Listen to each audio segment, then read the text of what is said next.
হচ্ছে উৎপাদন সম্পর্কে কেউ কিছু বলনি। তো দেখো, আমাদের প্রথমেই যে জিনিসটা আসে উৎপাদন ব্যবস্থাপনা আলোচনা করার সময় সেটা হচ্ছে উৎপাদন।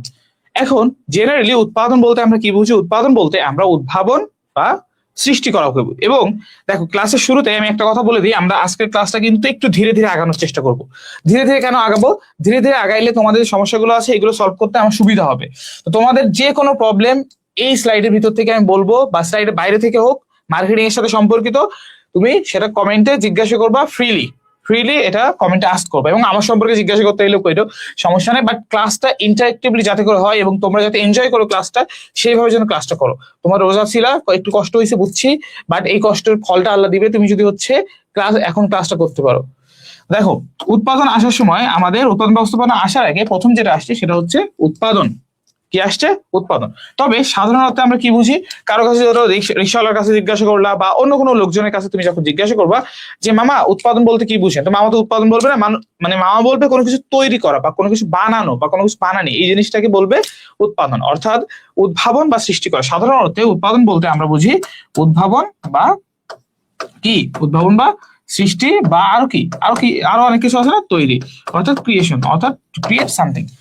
তবে প্রকৃতপক্ষে দেখা যায় মানুষকে আসলে কিছু তৈরি করতে পারে কিনা। আমার হাতে একটা পেন আছে যেটা দিয়ে আমি বোর্ডে লিখছি, তো এই বোর্ডটা আবার ইলেকট্রনিক একটা জিনিস, যেটা আমরা প্রকৃতিতে হুবহু এই জিনিসটা কিন্তু পাচ্ছি না। হুবহু এই জিনিসটা কিন্তু ডিসপ্লে, এই জিনিসগুলো পাচ্ছি না। আবার দেখবা আমরা ফোনে যে এসডি কার্ড ইউজ করি না, এসডি কার্ডের এখানে দেখবা হচ্ছে সিলিকন থাকে। এই সিলিকনটা আবার হচ্ছে মরুভূমির বালু থেকে কিন্তু পাওয়া যায়। তো দেখো, প্রত্যেকটা জিনিস আমরা ইলেকট্রনিক জিনিসকে আমরা সরাসরি বলতে পারি না এটা প্রকৃতি থেকে আসছে, কিন্তু মানে এই যে ইলেকট্রনিক জিনিস হওয়ার পরে এটা প্রকৃতি থেকে কিন্তু আসে নাই, কিন্তু এর প্রকৃতি থেকে আসছে কখন? যখন এটা একটা এ অবস্থায় ছিল, এটা তখনও পরিপূর্ণ পণ্যে রূপান্তরিত হয়নি। অর্থাৎ পরিপূর্ণ পণ্যে রূপান্তরিত হওয়ার আগে এটা কিন্তু আমরা কাঁচামাল যেটা ছিল এটা প্রকৃতি থেকে নেওয়া লাগছে কোনো না কোনো ভাবে। এবং পৃথিবীতে আজ পর্যন্ত সিঙ্গেল একটা বস্তুও নেই যেটা তুমি প্রকৃতির সাহায্য ছাড়া বা প্রকৃতির সম্পদ ব্যবহার করা ছাড়া উৎপাদন করতে পারবে। একটা সিঙ্গেল বস্তু তুমি দেখাইতে পারবে না। একেবারে তোমার কৃত্রিম বুদ্ধিমত্তা থেকে শুরু করে আর্টিফিশিয়াল ইন্টেলিজেন্স হয়েছে না, রোবট হয়েছে না, রোবোটিক্স ইঞ্জিনিয়ারিং হয়েছে না, তারপরে আরো কি ইঞ্জিনিয়ারিং কথা চলে আসে না, তো ইঞ্জিনিয়ারিং হয়েছে না, তো এরকম আরো অনেক জিনিস আসছে। দেখো, এখন ইরান আর হচ্ছে কি, ইরান আর ইসরায়েলের ভিতরে যুদ্ধ হচ্ছে, ইরান আর আমেরিকার ভিতরে যুদ্ধ হচ্ছে, তারপরে আবার কি পাকিস্তান আফগানিস্তানের ভিতরে কিছুদিন আগে যুদ্ধ হইলো, এবং ইরান তোমার হচ্ছে কুয়েতে হচ্ছে বোমা মেরে দিল, আরবে বোমা মেরে দিল, এইদিকে বোমা মেরে দিল, এদিকে উত্তর কোরিয়া বসে আছে বোমা মারার জন্য। তো এইগুলো আবার কি, এইগুলো প্রত্যেকটা জিনিস তারা বানাইছে। এখন তুমি বলবা তারা তো বানাইছে, এই প্রকৃতি থেকে তো এখানে বোমা তো গাছে ঝুলে নেই, ঝুলছে, কোনো গাছে বোমা ধরে, কোনো গাছে মিসাইল ধরে। এখন বাংলাদেশে যদি তুমি বাস দেখে বলো এটা হচ্ছে একটা মিসাইল, তাহলে তো এটা ভুল। তো এই মিসাইল জিনিসটা কখন গাছে ধরে। এখন তুমি আমার বলবা যে ভাইয়া এই যে মিসাইল এটা তো মানুষ বানাইছে, এটা মানুষ বানাইছে, এটা প্রকৃতি থেকে কই থেকে আসছে, প্রকৃতি কই থেকে পাইছি আমরা? এটা তো মানুষ বানাইছে, বিজ্ঞানের অনেক অনেক টাকা খরচ করে, প্রত্যেকটা দেশ মিলিয়ন মিলিয়ন ডলার খরচ করে এই জিনিসটা বানাইছে। তাহলে এই জিনিসটা বানানোর পর এটা তো প্রকৃতি থেকে আসেনি, এটা থেকে প্রকৃতি থেকে আসে নাই। দেখো, এই মিসাইল বানানোর জন্য তোমার যা যা উপকরণ লাগে, তোমার তেল, গ্যাস, ফুয়েল, যে কোনো কিছু জ্বালানি থেকে শুরু করে, সেটা কিন্তু একটা পর্যায়ে প্রকৃতি থেকে আসে। অর্থাৎ উৎপাদন বলতে সাধারণ অর্থে আমরা কোনো কিছু সৃষ্টি বা উদ্ভাবন বুঝলেও প্রকৃতপক্ষে মানুষ কোনো কিছু সৃষ্টি করতে পারে না। প্রকৃতপক্ষে আমরা দেখবা এটা আরো ক্লিয়ার হবে যখন আমরা উৎপাদনের উপকরণের চ্যাপ্টারে যাব, তখন প্রকৃতপক্ষে মানুষ, আর এগুলো অবশ্যই তোমরা একটু খাতায় নোট করবা, বুঝছো? এখানে আমরা খুব ধীরে ধীরে আগানোর চেষ্টা করবো, এই জন্য যাতে করে প্রত্যেকটা চ্যাপ্টার অন্তত তুমি আগে না পড়ে থাকলেও এখন যাতে করে এই ক্লাসটা থেকে বুঝতে পারো। প্রকৃতপক্ষে মানুষ কোনো কিছু উদ্ভাবন বা সৃষ্টি করতে পারে না, উদ্ভাবন বা সৃষ্টি করতে পারে না। মানুষ উদ্ভাবন বা সৃষ্টি করতে, মানুষ কি করতে পারে? মানুষ যেটা করতে পারে প্রকৃতি প্রদত্ত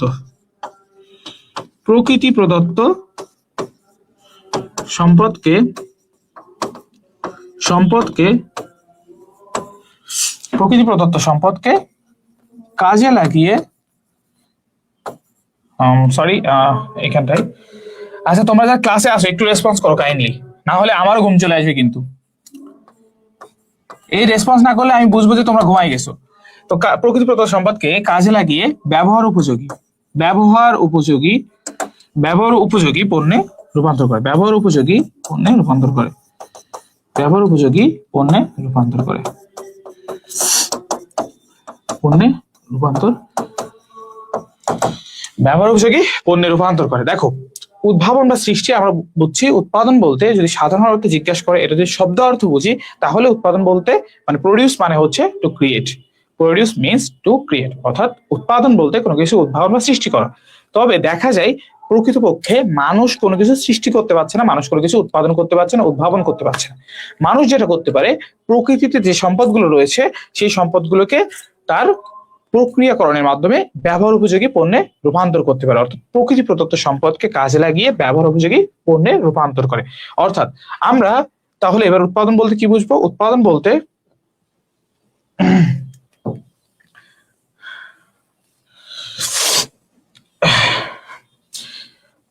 উৎপাদন বলতে আমরা যেটা বুঝবো সেটা হচ্ছে রূপান্তর প্রক্রিয়া, অর্থাৎ প্রকৃতি প্রদত্ত সম্পদ, প্রকৃতি প্রদত্ত এই যে সম্পদ, প্রকৃতি থেকে আমরা কিছু পাইলাম, প্রকৃতি প্রদত্ত সম্পদ, প্রকৃতি প্রদত্ত সম্পদ এটা আছে। এই প্রকৃতি প্রদত্ত সম্পদকে যদি আমরা দেখি, এইটাকে আমরা এইভাবে এরকম একটা স্টেজে এসে ধরো এটাকে রূপান্তর হইলো, এই জায়গায় রূপান্তর, বা যেটাকে রূপান্তরকে আমরা আবার কি বলি, রূপগত উপযোগ, মানে আমরা এটা পরে আসতেছি, কিন্তু এখানে লিখলাম একটু রূপগত উপযোগ, অর্থাৎ এই রূপগত উপযোগ সৃষ্টি করে।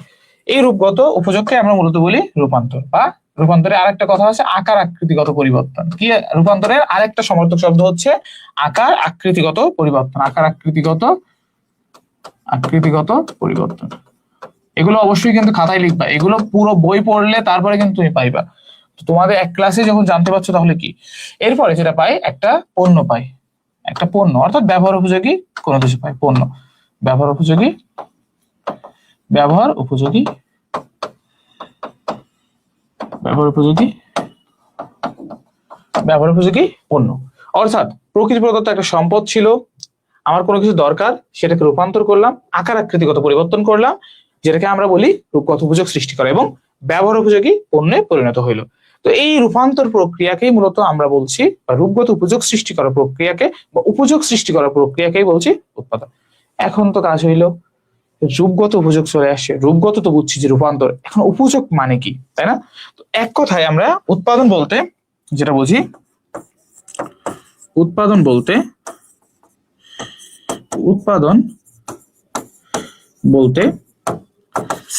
উপযোগ সৃষ্টি করা বোঝায়, উৎপাদন বলতে উপযোগ সৃষ্টি করা বোঝায়, উপযোগ সৃষ্টি করা বোঝায়। তো এখানে আমরা আরো একটা ওয়ার্ড পাইলাম, সেটা হচ্ছে উপযোগ। এখন কথা হইলো, এতক্ষণ তো আমরা একটা জিনিস নিয়ে এ করতেছিলাম যে এখানে আমাদের হচ্ছে রূপান্তর প্রক্রিয়া ছিল, তারপরে আরো অনেক কিছু ছিল, কিন্তু এখন আবার এখানে আসতেছে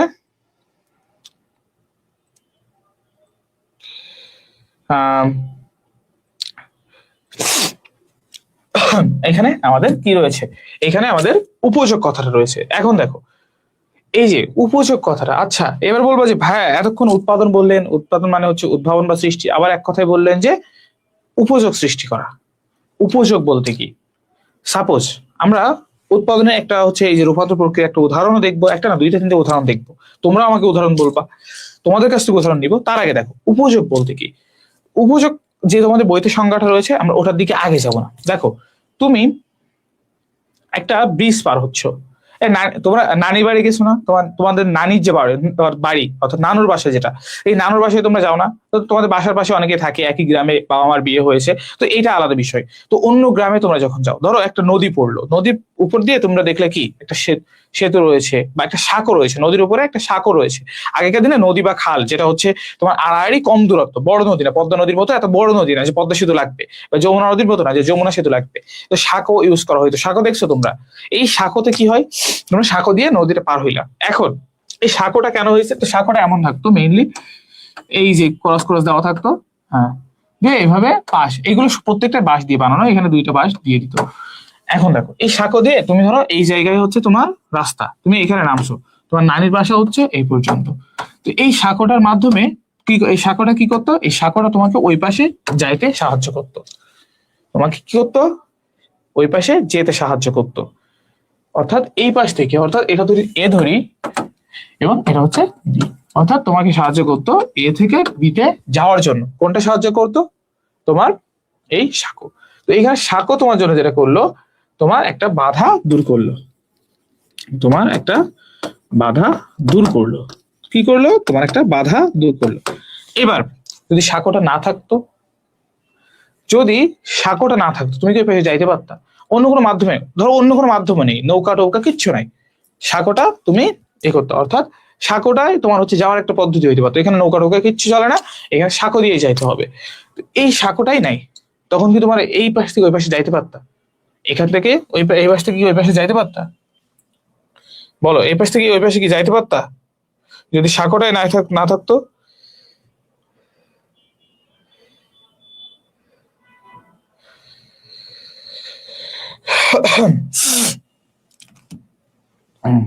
এরপরে দেখো, সাঁকোটা যদি না থাকতো এই পাশ থেকে কিন্তু ওই পাশে যাইতে পারতো না। তো এই সাঁকোটা বাধা দূর করছে। তো উপযোগ যে কাজটা করে সেটা হচ্ছে কোনো ধরনের বাধা দূর করে, অর্থাৎ যে কোনো ধরনের বাধা দূর করে। সাপোজ পণ্য উৎপাদন হয়েছে আমার ঢাকাতে, পণ্য উৎপাদন হয়েছে ঢাকাতে, কিন্তু আমার ক্রেতা রয়েছে খুলনাতে।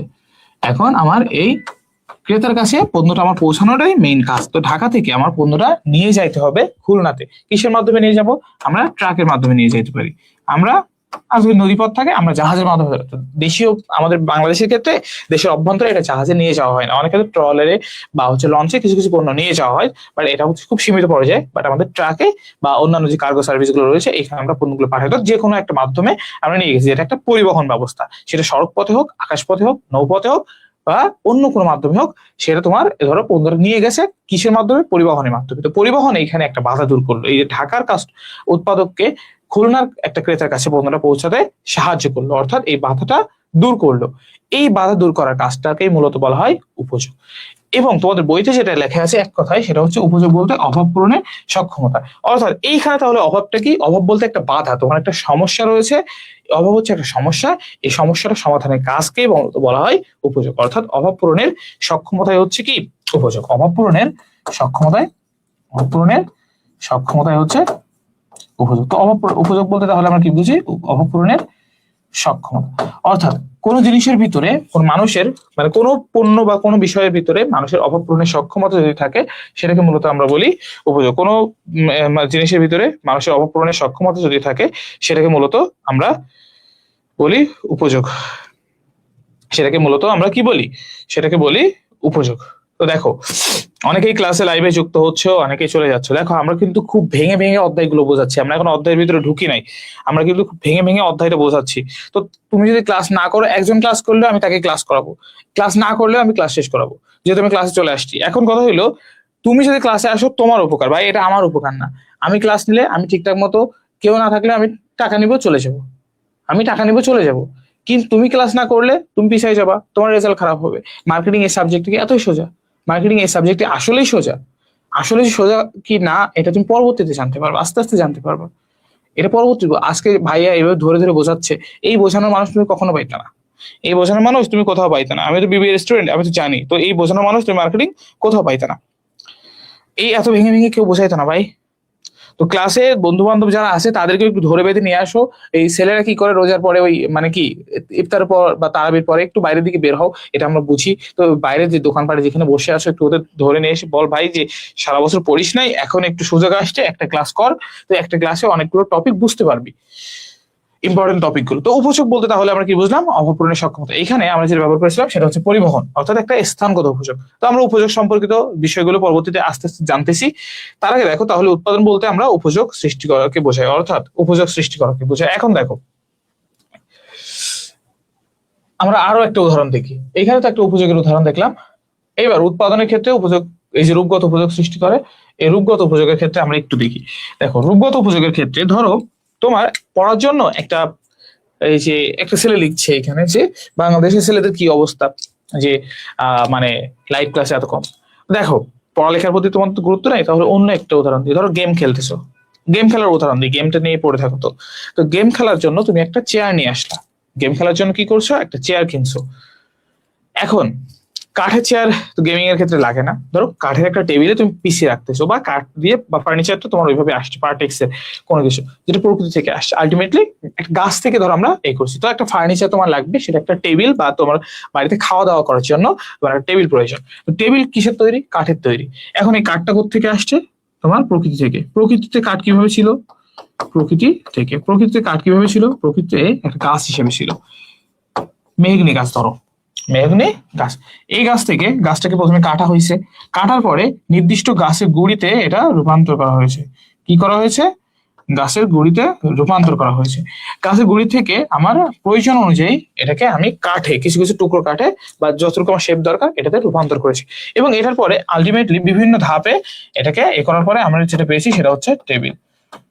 অর্থাৎ ছিল গাছ, ছিল গাছ প্রকৃতি প্রদত্ত সম্পদ, আমার দরকার ছিল টেবিল, যেটা আমার ব্যবহার করার জন্য আমার লাগবে। মাঝখানে যে কাজটা হয়েছে এটা হচ্ছে প্রক্রিয়াকরণ।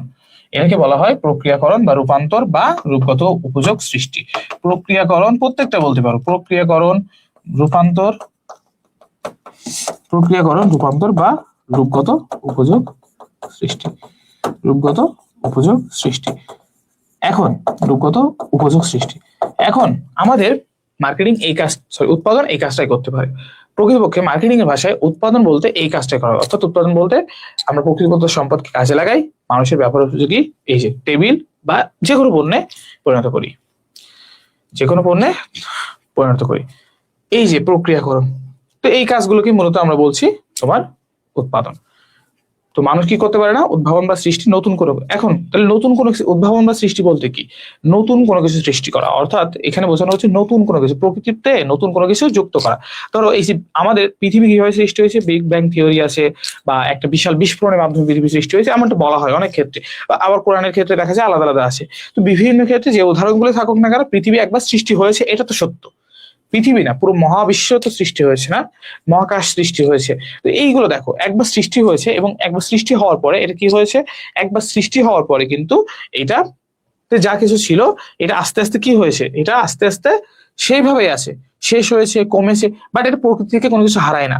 প্রকৃতি থেকে আলটিমেটলি কোনো কিছু হারায় না, অর্থাৎ তার আগে যে আকার ছিল ওই আকারটার পরিবর্তন হয়ে যায়। যেমন গ্যাস ছিল বলে না গ্যাস হারাই যাচ্ছে, গ্যাসটা অন্যভাবে কোনোভাবে হয়তো এ হয়ে গেছে, মিলিয়ে গেছে, বাট প্রকৃতিতেই আছে। প্রকৃতি বলতে আমরা মহাবিশ্ব, অন্যান্য গ্রহ উপগ্রহ সবকিছুকে বুঝছি, যেটা আল্লাহ তাআলা আমাদের সৃষ্টিকর্তা তিনি সৃষ্টি করেছেন। তো দেখো এইখানে যে বিষয়গুলো রয়েছে, এইখানে আমাদের প্রত্যেকটা জিনিসই কিন্তু একবার সৃষ্টি হয়েছে। তুমি চাইলে এখানে তুমি নতুন করে পৃথিবীর কোনো কিছু না ব্যবহার করে, কোনো কিছু না ব্যবহার করে, প্রকৃতির কোনো কিছু না ব্যবহার করে তুমি প্রকৃতির কোনো কিছু যুক্ত করতে পারবা না, বা এখান থেকে কোনো কিছু সেভাবে তুমিও এ করতে পারবা না, নিঃশেষ করে দিতে পারবা না, একেবারে নিঃশেষ হয়ে যাবে না, এটা প্রকৃতি থেকেই যায় আলটিমেটলি।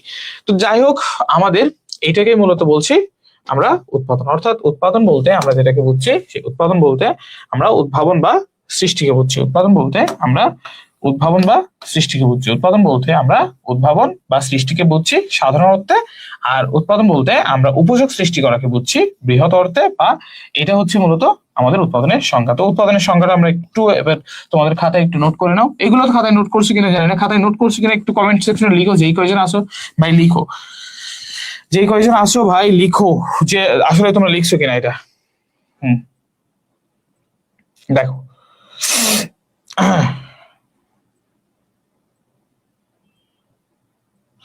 হ্যাঁ স্যার, আমি টয়লেটে গেমিং করি। বাচ্চা কাচ্চা সব বধ হয়েছে।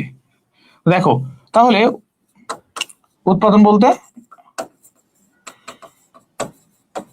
উৎপাদন এখানে যে লিখি প্রকৃতি প্রদত্ত সম্পদকে কাজে লাগানো, প্রকৃতি প্রদত্ত সম্পদকে কাজে লাগানো।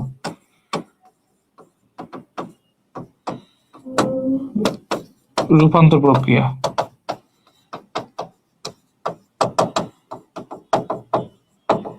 রূপান্তর প্রক্রিয়া। তারপর হচ্ছে ব্যবহার উপযোগী, ব্যবহার উপযোগী। এর ভিতরে এই যে রূপান্তর প্রক্রিয়ার ভিতরে আমাদের উপযোগ কথাটা রয়েছে, বাট আমরা আরেকটা পয়েন্টে লিখবো ব্যবহার উপযোগী পণ্যে পরিণত করা, ব্যবহার উপযোগী পণ্যে পরিণত করা, ব্যবহার উপযোগী পণ্যে পরিণত করা। উপযোগ সৃষ্টি, সৃষ্টি। এগুলো লিখে নাও, অবশ্যই খাতায় লিখে নেবে এগুলো। এখানে আমরা যেগুলোই লিখছি প্রত্যেকটা ইম্পর্টেন্ট। দেখো আমরা আলোচনায় ঢোকার আগে কতগুলো আলোচনা হয়ে হয়ে গেছে। এখন আমাদের 10টা অধ্যায় কিন্তু এখানে আছে। তো যারা টায়ার্ড হয়ে যাওয়া তারা এখনই ক্লাস থেকে ভাই বের হয়ে যাও। পরিশ্রমী হইতে হবে, বুঝছো? পরিশ্রমী না হইলে ক্লাসে ভাত নাই। তুমি তোমার বইও পড়বা না, তুমি বইও পড়বা না, আবার হচ্ছে কি কেউ তোমার পড়াই দিতে আসলেও তুমি সেটাও দেখবা না। যদি এমনটা হয়তো তোমাদের খাওয়াই দিতে পারছি তাহলে সব থেকে ভালো হতো না? তোমাদের খাওয়াই দেওয়া উচিত, যে স্যুপ বানায় হচ্ছে ওই যে গোপাল ভাঁড় বা এইগুলোর মতো স্যুপ বানায় তোমাদেরকে দিয়ে দিলাম, তোমরা স্যুপটা খেয়ে নিলা। হ্যাঁ, আসসালামু আলাইকুম স্যার লিখছে একজন। হ্যাঁ, ওয়ালাইকুম আসসালাম। তো লিখছো এটা না? এবার দেখো আমরা আরেকটু আগাই, তোমরা একটু আমাকে কাইন্ডলি রেসপন্স করো, একটু রেসপন্স করো যে লেখা হয়েছে কিনা। যারা ক্লাসে আসো একটু রেসপন্স করো কাইন্ডলি। হ্যাঁ,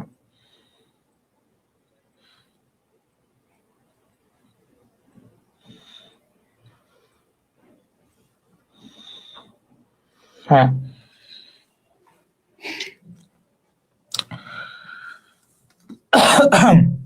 তো দেখো এরপরে তো আমাদের উৎপাদন সম্পর্কে এবার গুরুত্বপূর্ণ কিছু তথ্য দেখো।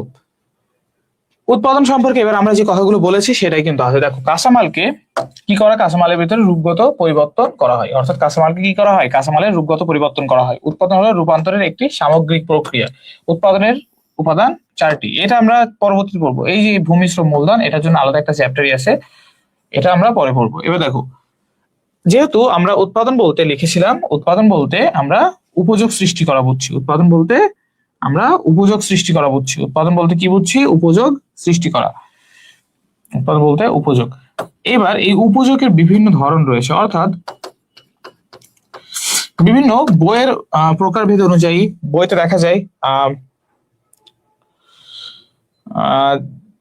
দেখা যায় যে হচ্ছে তোমার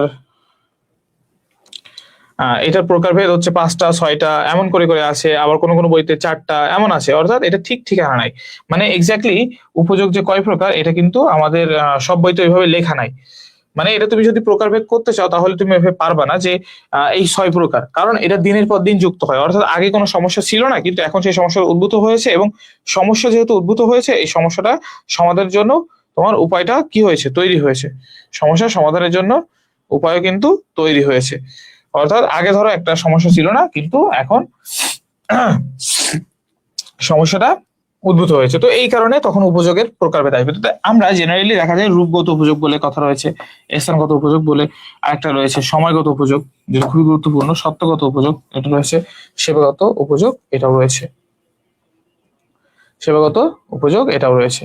তো উপযোগের বিভিন্ন ধরনের প্রকারভেদ রয়েছে। তো রূপগত উপযোগের ক্ষেত্রে কি হয়, তো প্রথমেই আমরা রূপগত উপযোগ কথাটার সাথে কিন্তু পরিচিত হয়েছি। অর্থাৎ রূপগত উপযোগ বলতে আমরা প্রকৃতিতে যে সম্পদটা রয়েছে সেটার আকার আকৃতিগত পরিবর্তনকে বুঝতেছি, সেটার আকার আকৃতিগত পরিবর্তনকে বলছি, অর্থাৎ একটা রূপান্তর প্রক্রিয়া, একটা রূপান্তর প্রক্রিয়া। ওই যে আমরা গাছ থেকে কি করেছি, গাছ থেকে প্রথমে কাঠ দেখলাম, এই কাঠকে আমরা কি করেছি, এই কাঠকে আমরা হচ্ছে আমাদের নির্দিষ্ট আকার আকৃতি অনুযায়ী, আমাদের প্রয়োজন অনুযায়ী ফার্নিচার, টেবিল, চেয়ার বা এই ধরনের জিনিসই কিন্তু রূপান্তর করেছি, এই ধরনের জিনিসে আমরা রূপান্তর করেছি। তো এটা হচ্ছে আমাদের একটা রূপান্তর প্রক্রিয়া।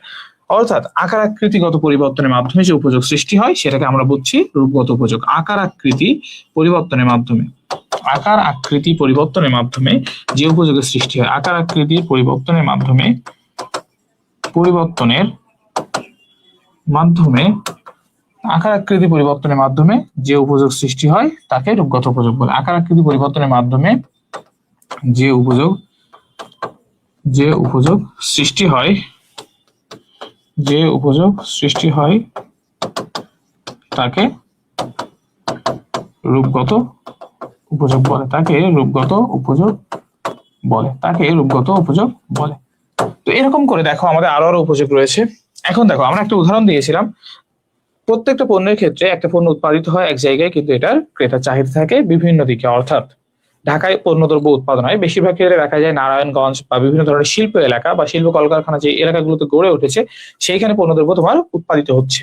এবং এই পণ্যদ্রব্য এখানে উৎপাদিত হওয়ার পর এরা চাহিদা কিন্তু শুধু ওই এলাকার দিকেই সীমাবদ্ধ থাকে না। অর্থাৎ নারায়ণগঞ্জে কোনো কাপড়ের যে গার্মেন্টস গুলো রয়েছে বা বিভিন্ন জায়গায় যে গার্মেন্টস গুলো রয়েছে গাজীপুরের দিকে, তো এই গার্মেন্টস গুলো ওইখানে আসে, এর মানে এই নয় যে বা সাভারের দিকে রয়েছে যেগুলো, তো এর মানে এই নয় যে সাভারের কাস্টমাররা শুধু এখানে কাপড় চোপড়ে বা এগুলো কেনাকাটা করে, আবার হচ্ছে গাজীপুরে এরা কেনাকাটা করে। এটা যেমন বাংলাদেশের ভিতরে থাকে, এটা বিদেশে চায়। তো বাংলাদেশের ভিতরে যদি দেখো, শুধু একটা জায়গার ভিতরে কিন্তু এটা সীমাবদ্ধ নয়, অর্থাৎ একটা জায়গার ভিতরে কিন্তু তোমার এই পণ্যদ্রব্যগুলো সীমাবদ্ধ নয়, অর্থাৎ এটার ক্রেতা চারিদিকে ছড়িয়ে ছিটিয়ে রয়েছে, অর্থাৎ একটা জায়গার ভিতরে কখনোই কেন্দ্রীভূত থাকে না। যার কারণে পণ্যদ্রব্য বিভিন্ন স্থানে নিয়ে যাওয়ার প্রয়োজন পড়ে। এবং পণ্যদ্রব্য উৎপাদনের মুখ্য উদ্দেশ্য কি? পণ্যদ্রব্য মুখ্য উদ্দেশ্য হচ্ছে তোমার বিক্রয় করা। তুমি যদি বিক্রয় করার উদ্দেশ্যই না থাকে তাহলে তুমি পণ্যদ্রব্য উৎপাদন করছো কেন? বা বিক্রয় করার উদ্দেশ্য রয়েছে এবং তুমি পণ্যদ্রব্য বিক্রয় করতে চাও, বিক্রয়ের মাধ্যমে তুমি পরবর্তীতে মুনাফা অর্জন করবা। তোমার উদ্দেশ্য কিন্তু এটাই। তোমার বিক্রয় না হলে মুনাফা অর্জন হবে না, ক্রেতা সন্তুষ্টি হবে না, যেটাকে আমরা মার্কেটিং এ বলি যে ক্রেতাকে সন্তুষ্ট করে তারপরে আমরা মুনাফা অর্জন করবো। তুমি ক্রেতাকে সন্তুষ্ট করতে পারবে না। তো সেই ক্ষেত্রে ক্রেতাকে সন্তুষ্ট করবা বা করতে পারছো কিনা এটা বুঝতে হলে তোমাকে পণ্যদ্রব্য আগে বিক্রয় করতে হবে। এখন ক্রেতা যেখানে থাকুক না কেন, সে ঢাকায় থাকুক বা সে চট্টগ্রামে থাকুক, সে রাজশাহীতে থাকুক, সে সিলেটে থাকুক, অথবা সে দেশের বাইরে থাকুক, তুমি যদি তার কাছে পণ্যদ্রব্য বিক্রয় করতে চাও তাহলে তোমাকে তার কাছে পণ্যদ্রব্য নিয়ে যাইতে হবে। তো এইখানে যেহেতু তোমার পণ্যদ্রব্য উৎপাদিত হয়েছে ঢাকায় এবং তুমি বিক্রয় করতে চাচ্ছ খুলনায়, রাজশাহী বা চট্টগ্রামে বা সিলেটে, যে কোনো জায়গায় যেটা ঢাকা থেকে দূরবর্তী একটা স্থান, এইখানে যে বাধাটা তোমার জন্য রয়েছে সেটা হচ্ছে এই যে স্থানের একটা বাধা দেখা যাচ্ছে। স্থানগত একটা বাধা দেখা দিচ্ছে চিটাগং। এইখানে এই যে স্থানের একটা এই যে দূরত্ব একটা বাধা হিসেবে এখানে রূপন মানে পতিত হয়েছে। এই দূরত্ব তোমার কাছে একটা বাধা। এই দূরত্বটা দূর করতে পারো তুমি পণ্যদ্রব্য পরিবহনের মাধ্যমে। তুমি ট্রাকে, বাস বা যে কোনো মাধ্যমে, ট্রাকে, বাসে বা অন্যান্য মাধ্যমে, তুমি জলপথে, আকাশপথে, অন্যান্য মাধ্যমে, তুমি সড়ক পথে, যে কোনো ভাবে তুমি পণ্যদ্রব্য পরিবহন করো না কেন, তোমাকে পণ্যদ্রব্য পরিবহন করে এখানে নিয়ে যাইতে হবে। এবং এইখানে যে বিষয়টা মুখ্য ভূমিকা পালন করছে সেটা হচ্ছে পরিবহন। পরিবহনের মাধ্যমে কি হচ্ছে? পরিবহনের মাধ্যমে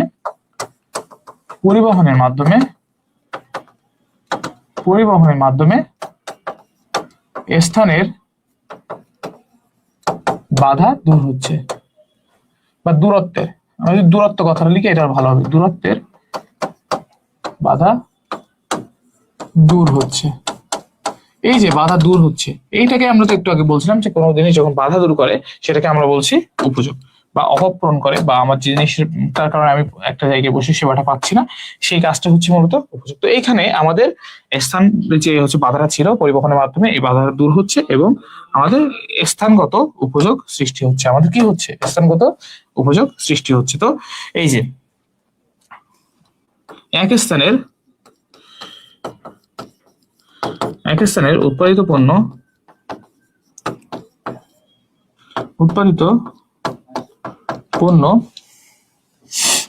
অন্য স্থানে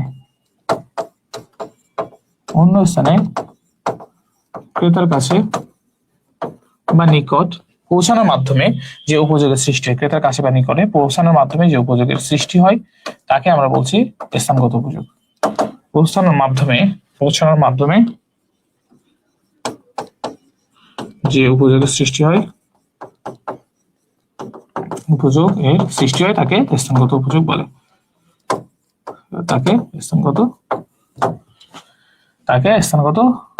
বলে। একটু খাতায় কাইন্ডলি লিখে নিবা এগুলা, স্থানগত উপযোগ বলে। এবং এটা স্থানগত উপযোগ বলে, সেটাকে স্থানগত উপযোগ বলে।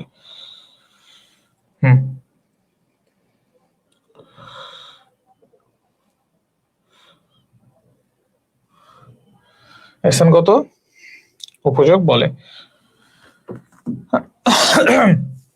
এরপরে দেখো সময়গত উপযোগ। অর্থাৎ দেখা যায় টমেটো খাইছো আজকে, ইফতারের সময় টমেটো কে কে খাইছো বলো তো?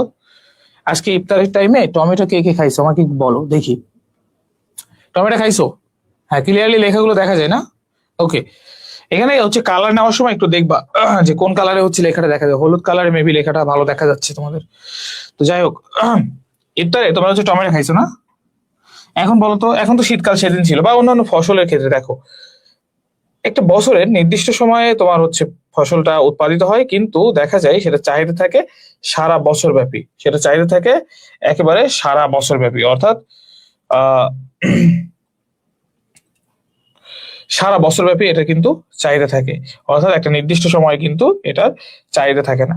অর্থাৎ তুমি টমেটো দেখা যায় যে গোল আলুর ক্ষেত্রে দেখো, গোল আলু বা অন্যান্য আলুর ক্ষেত্রে প্রত্যেকটা তরকারির সাথে আমরা কি করি, প্রত্যেকটা তরকারির সাথে আমরা কিন্তু এটা ইউজ করি, প্রত্যেকটা তরকারির সাথে কিন্তু আমরা এই গোল আলু ইউজ করি। এখন এইটা বছরে একটা নির্দিষ্ট সময় উৎপাদিত হয়, কিন্তু এর চাহিদা থাকে সারা বছর ব্যাপী।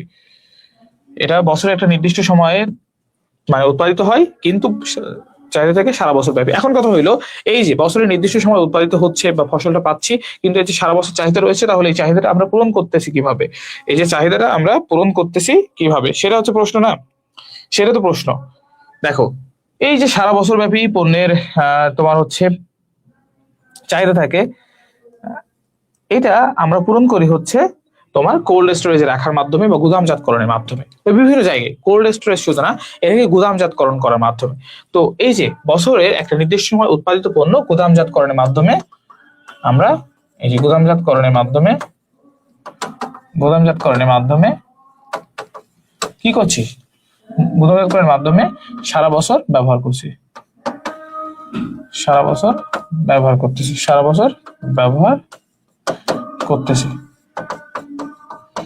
সারা বছর কি করতেছি, সারা বছর ব্যবহার করতেছি। অর্থাৎ এখানে আমাদের তখন মৌসুম একটা বাধা, এই যে বাধাটা তখন আর থাকতেছে না। অর্থাৎ কোল আলু যখনই উৎপাদন হোক না কেন আমি সারা বছর বাজারে পাবো, টমেটো যখনই উৎপাদন হোক না কেন সারা বছর বাজারে পাবো, অন্যান্য জিনিস করলা, বাঁধাকপি, ফুলকপি, এগুলো যখনই উৎপাদন হোক না কেন, এটা তো উৎপাদনের একটা সিজন আছে, বাট আমি সবসময় পাবো। এই যে এই গুদামজাতকরণের মাধ্যমে বছরের এক সময়ের পণ্য আরেক সময়ে পাওয়ার মাধ্যমে যে উপযোগী হচ্ছে, বা এক মৌসুমের পণ্য এক মৌসুমের পণ্য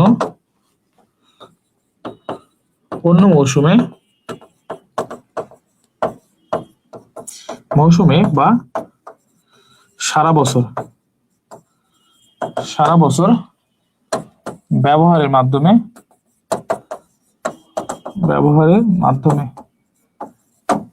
মাধ্যমে যে উপযোগ সৃষ্টি হচ্ছে,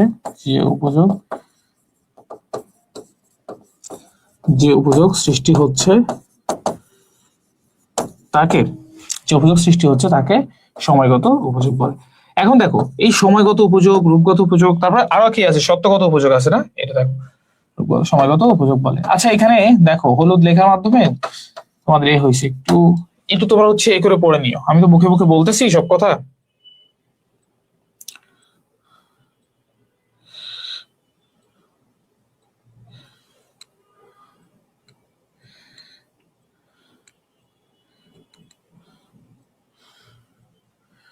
হ্যাঁ, একজন কমেন্ট করছে যে অনলাইনে সার্ভিসের ক্ষেত্রে আমরা স্থানগত উপযোগ হবে কিনা, এক স্থানের মাধ্যমে এটা স্থানগত উপযোগ ওইভাবে সৃষ্টি হচ্ছে কিনা। এটা হচ্ছে ঘরের ভিতরে দেখো, প্রত্যেকটা পণ্যের ক্ষেত্রে মেইনলি স্থানগত উপযোগ কথাটা থাকে। স্থানগত উপযোগ বর্তমান সময় প্রত্যেকটা পণ্যের ক্ষেত্রে থাকে। তো অনলাইন সেবার ক্ষেত্রে যেটা হয়, এটা আমরা যখন একবার নিচ্ছি, তো একই সার্ভিস কিন্তু শুধুমাত্র আমাদেরকে তারা দিচ্ছে না, একই সার্ভিস যদি আমি সফটওয়্যারের ক্ষেত্রে বলি, একই সার্ভিস শুধুমাত্র যে তারা আমাকে দিচ্ছে এমন না, ওই সার্ভিসটা সে আরো দিচ্ছে। তুমি ক্যানভা কিনতে যাও, ক্যানভা কিনতে চেয়ে সে কিন্তু একটা ক্যানভাই অনেকজনকে দিচ্ছে। তো এর মাধ্যমে তুমি কিন্তু পুরোপুরি মালিকানাটাও তার কাছে নিতে পারছো। তো ইটস কাইন্ড অফ তোমার সেবাগত উপযোগ বলে একটা আমাদের কথা রয়েছে। অর্থাৎ কোন পণ্যের মাধ্যমে যখন সেবাটা পাচ্ছি। এবার কথা হইলো, অনলাইনে বিভিন্ন পেজ রয়েছে, পেজের ক্ষেত্রে আমরা যখন পণ্যগুলো পেজ থেকে কিনতেছি, এটা কিন্তু আমার স্থানগত উপযোগ সৃষ্টি করতেছে, আবার সত্যগত উপযোগ সৃষ্টি করতেছে। এবং মনে রাখতে হবে, যখন সার্ভিস কথাটা আসছে বা সেবা কথাটা আসছে, তখন কোশ্চেন অনেক গুরুত্বপূর্ণ।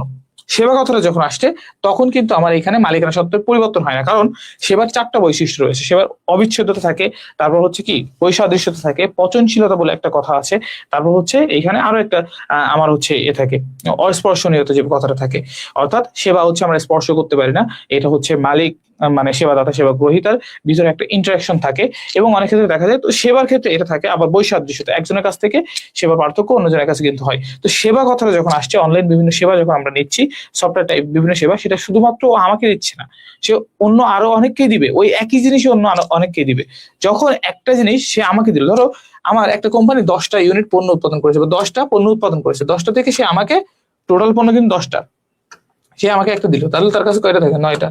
ঠিক তেমনি সে যখন একটা সফটওয়্যার ইউজ করতেছে, সেই সফটওয়্যারটা কিন্তু সে বারবার অনেকজনকে ওইটার মাধ্যমে সেবা দিচ্ছে।